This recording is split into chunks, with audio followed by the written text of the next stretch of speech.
Baik, selamat siang semuanya. Perkenalkan, nama saya Delita Nurmutinan. Adapun tujuan saya membuat video ini yaitu untuk memenuhi tugas framework saya. Baiklah, di sini saya akan membahas version control system terlebih dahulu atau yang biasa disebut dengan VCS. Version control system ini merupakan sistem untuk mencatat setiap perubahan yang dilakukan pada kode program dari waktu ke waktu.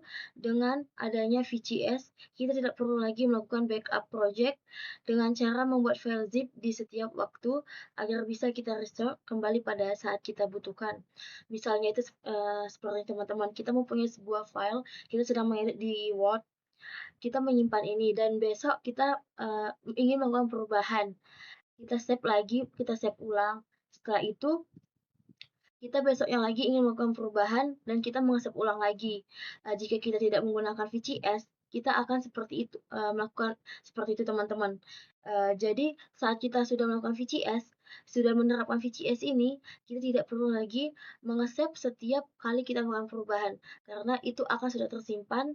Ada resort di VCS itu seperti jika teman-teman tahu di Word, jika kita melakukan perubahan di file Docs kita, maksud saya, di situ kita akan melihat riwayat perubahan. Nah, seperti itulah gambaran simpel dari VCS ini, teman-teman, atau biasa yang disebut dengan version control system ini.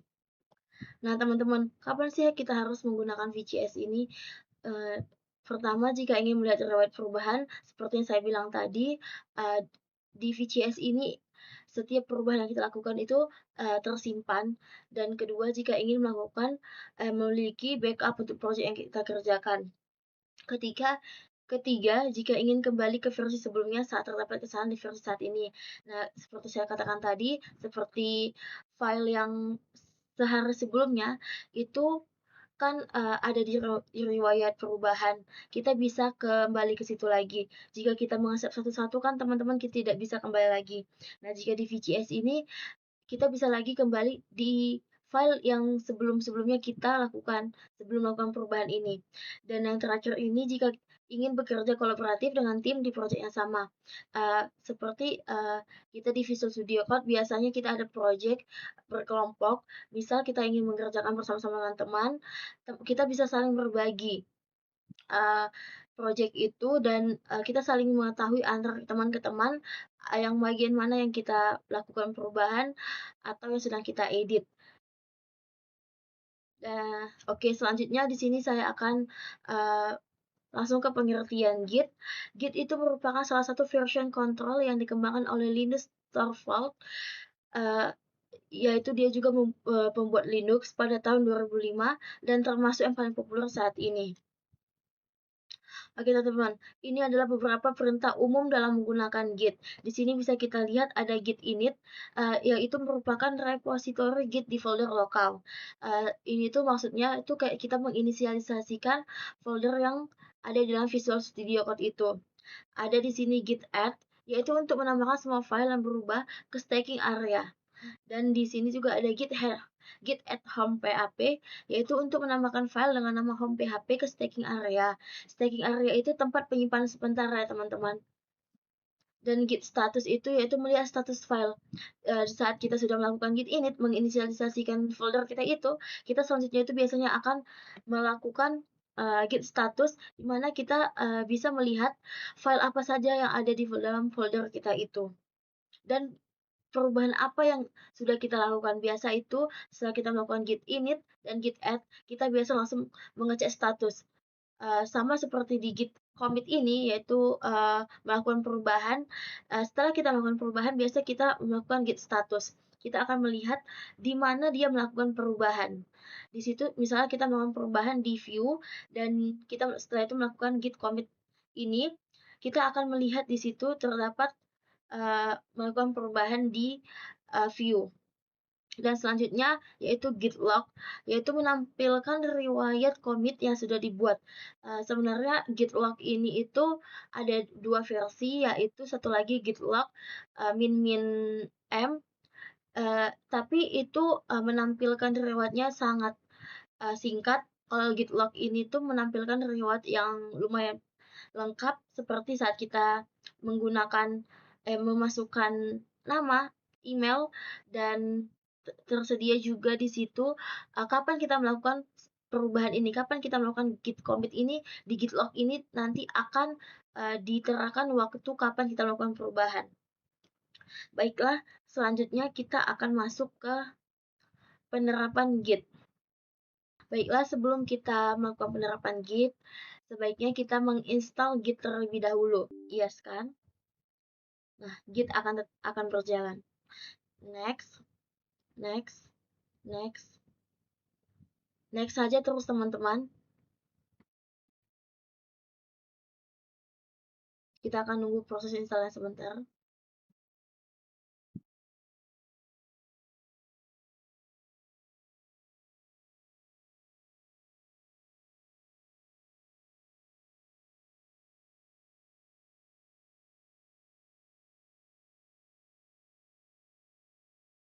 Nah, teman-teman di sini tuh saya akan melakukan pasting data ke view. Di sini saya akan menerapkannya pada nanti akan melakukannya pada project saya. Jadi jika teman-teman ingin mengikutinya silahkan ubah namanya. Di sini saya akan mengambil tema dari judul saya yaitu pembangunan dan monitoring Bina Desa. Finish kan teman-teman? Oke. Setelah itu silakan teman-teman ke Visual Studio Code.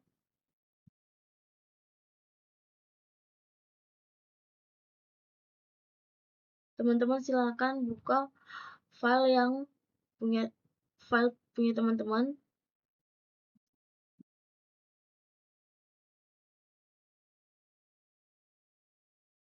Di sini saya akan menggunakan folder milik saya yang dari pertemuan 2 sebelumnya.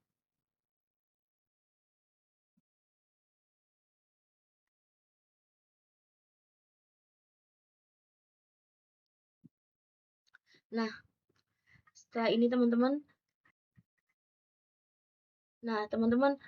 pasti bertanya kenapa di sini sudah seperti ini, sedangkan sebelum-sebelumnya itu tuh tidak ada seperti ini titik-titik ini. Karena di sini saya sudah menerapkan si git init ini. Jika teman-teman belum menerapkannya, silakan teman-teman buka di terminal. Seperti yang tadi saya jelaskan, git init itu tuh untuk menginisialisasikan si folder ini. Silakan teman-teman buka ini, git init, enter. Nah, di sini teman-teman, nanti akan ada seperti ini.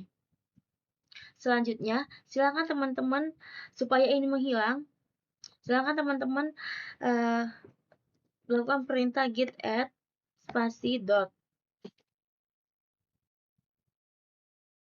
Nah, semuanya akan A. Kenapa tadi di sini ada M? Karena saya semalam sudah melakukan perubahan. Jadi ini tuh untuk yang tadinya dia di tempat penyimpanan sementara, sekarang dia sudah di tempat penyimpanan yang selanjutnya, teman-teman.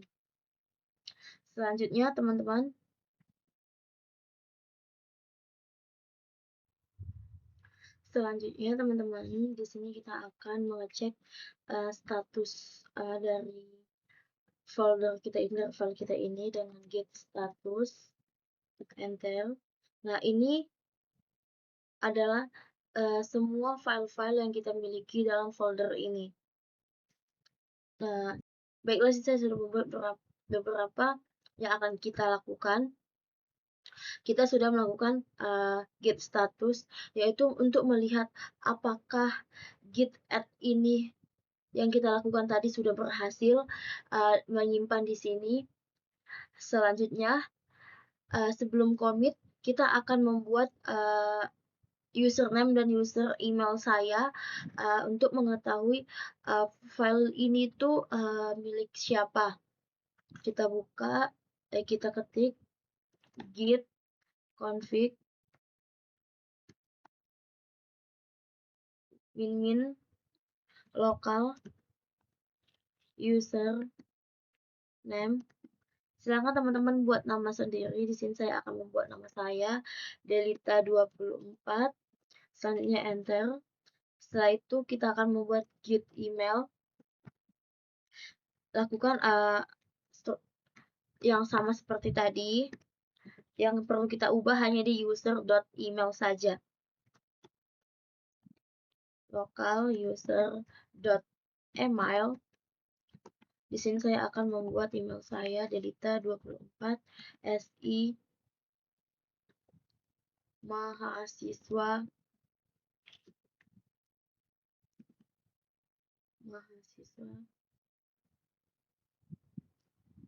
pcr.ac.id. Enter. Maaf teman-teman, di sini saya tidak menggunakan tanda petik sebagai penutupnya. Enter. Oke. Untuk melihat itu kita akan untuk melihat apakah nama dan email saya ini sudah tersimpan, silakan teman-teman buka git config list. Maaf, min list. Nah, di sini teman-teman username dan emailnya sudah terlihat. User.name delita24, user.email delita24 si mahasiswa PCR ACID yang tadi saya buat di sini. Itu artinya kita sudah berhasil memasukkan nama dan email.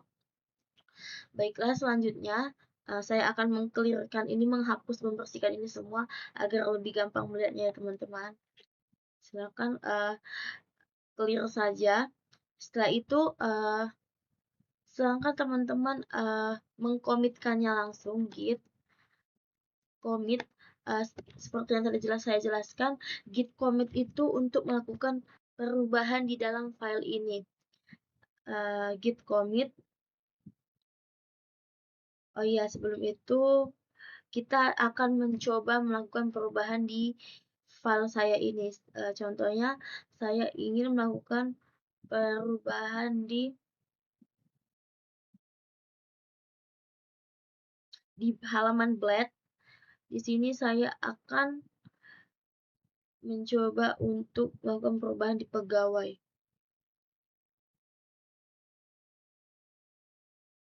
Di sini saya akan menghapus harus.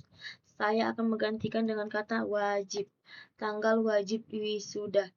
Nah, di sini akan melakukan perubahan yang artinya modifity.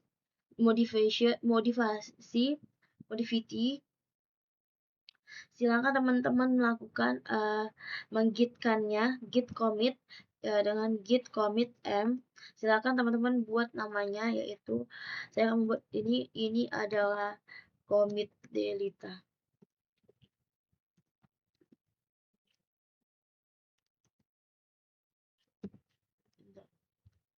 Oke. Selanjutnya kita akan melihat melakukan perintah git log, di mana yang seperti yang tadi saya jelaskan di awal, git log itu untuk melihat riwayat perubahan yang kita lakukan. Langsung saja kita coba.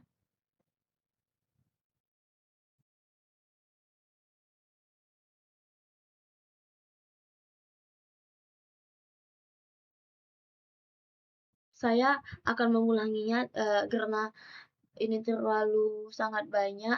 Saya akan mencoba di yang baru. Saya akan menghapus ini terlebih dahulu. Oke, saya akan coba git log.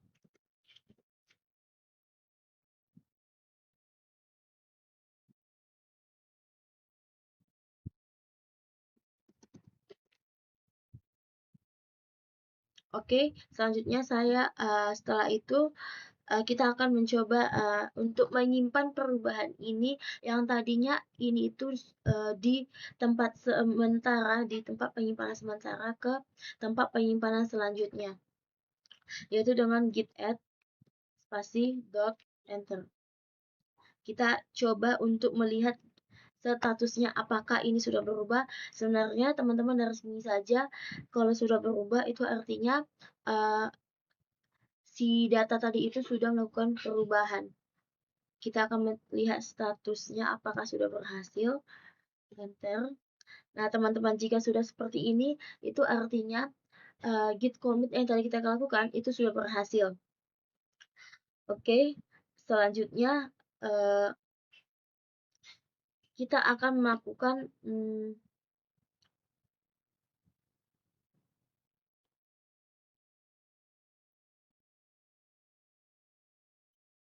selanjutnya kita akan membuat git commit. Kembali lagi git commit min m, buat namanya. Di sini saya akan membuat namanya perubahan commit blade.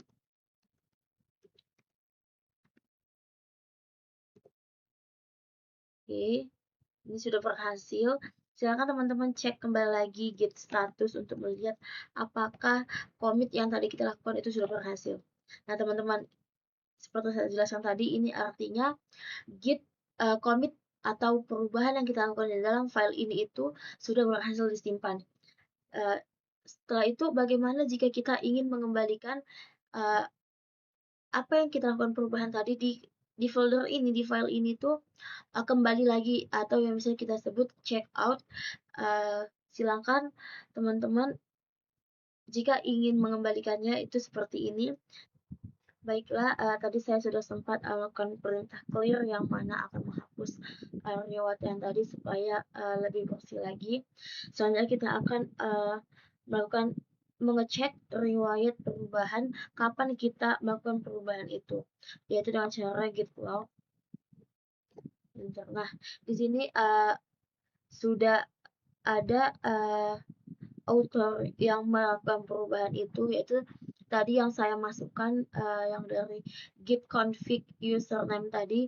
Ini nama saya, username saya, ini user.email saya, dan ini tuh tanggal tahun berapa kita melakukan perubahan, dan ini adalah waktu kita melakukan perubahan.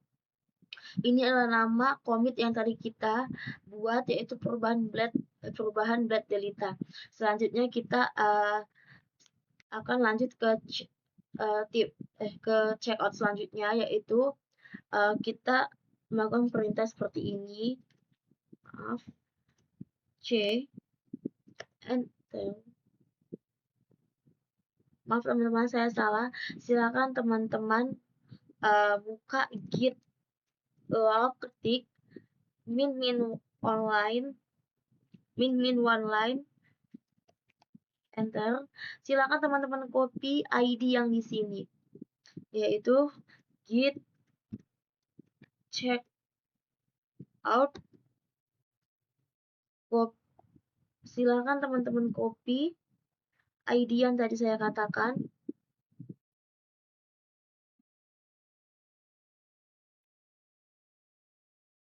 Silakan teman-teman copy, enter.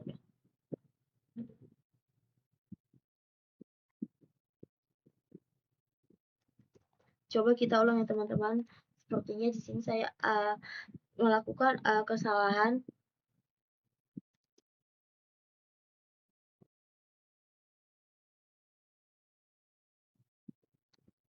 Nah, rupanya dia harus memakai tanda petik teman-teman. Tadi saya di sini tidak membuat tanda petik sehingga dia terjadi kesalahan. Setelah itu kita akan mengecek kembali riwayat perubahan, yaitu git log, enter. Nah, tadi saya melakukan perubahan di detik ke-20. Teman-teman, di sini bisa kita lihat. Ini tanggal kita melakukan perubahan seperti yang saya katakan, dan ini adalah username dan email saya. Oke teman-teman, selanjutnya di sini saya akan melakukan passing data ke view dari router, controller, dan view.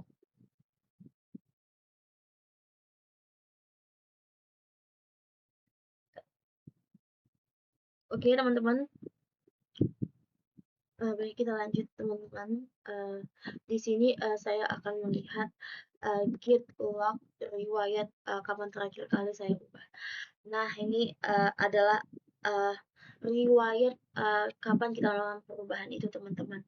Di sini sudah kita lihat itu berbeda dari waktu tadi kita buat, itu terakhir di menit ke-30. Di sini sudah berubah ke menit 45. tadi saya sudah membuat git commit-nya, yaitu update file blade dan controller. Setelah itu, silakan saya akan mencoba untuk meng-clear-kannya. Kita akan mencoba menjalankannya setelah selesai ya teman-teman. Tadi kita sudah membuat file pembawaan controller, membuat view, dan membuat web PHP di mana yang dari view itu kita buat ke web PHP agar terhubung. Baiklah, selanjutnya kita akan mencoba menjalankannya. Silakan teman-teman ketik PHP artisan serve. Ini adalah link untuk menuju ke hasil dari yang ada di sini. Silakan teman-teman klik. Nah, ini adalah halaman utama si Laravel itu, teman-teman. Tadi kan kita membuat nama si file itu pembangunan. Silakan teman-teman mengikuti sesuai dengan yang dibuat, enter. Nah, ini adalah hasil dari data yang telah kita masukkan tadi.